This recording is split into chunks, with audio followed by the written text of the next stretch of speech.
Sistem saraf. Sistem saraf adalah suatu jaringan saraf yang kompleks, sangat khusus, dan saling berhubungan satu dengan yang lain.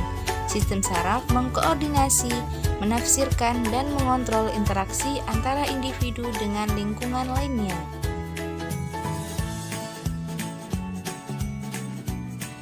Struktur sel saraf.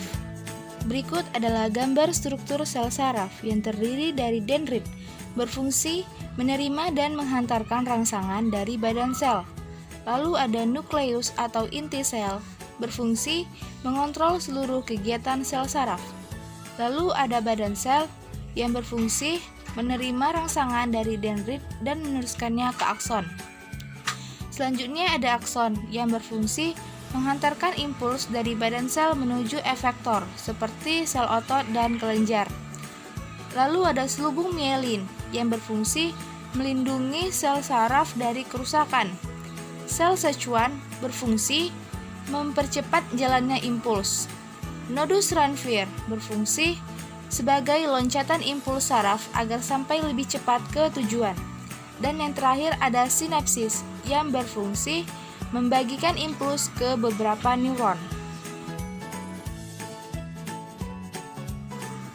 Fungsi utama sel saraf. Yang pertama, mengatur organ-organ tubuh agar terjadi keselarasan kerja. Yang kedua, sebagai penerima rangsangan. Yang ketiga, sebagai pengendali rangsangan. Jenis sel saraf berdasarkan fungsinya. Sel saraf sensorik berfungsi menghantarkan impuls dari reseptor ke sistem saraf pusat. Sel saraf motorik berfungsi mengirim impuls ke otot atau kelenjar sehingga menghasilkan tanggapan. Sel saraf konektor berfungsi sebagai penghubung antara sensorik dan motorik.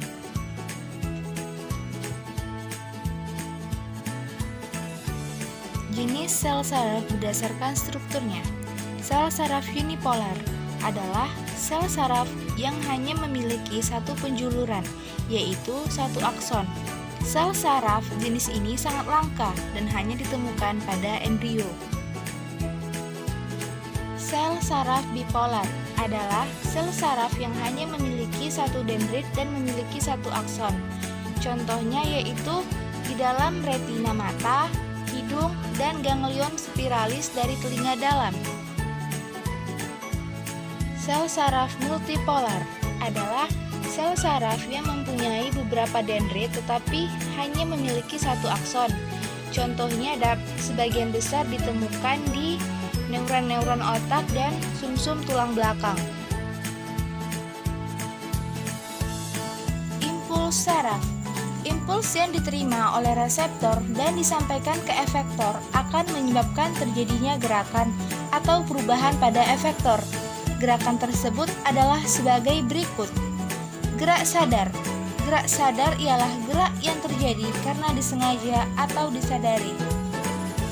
Adapun prosesnya yaitu impuls menuju reseptor, menuju saraf sensorik, menuju otak, menuju saraf motorik dan berakhir di efektor.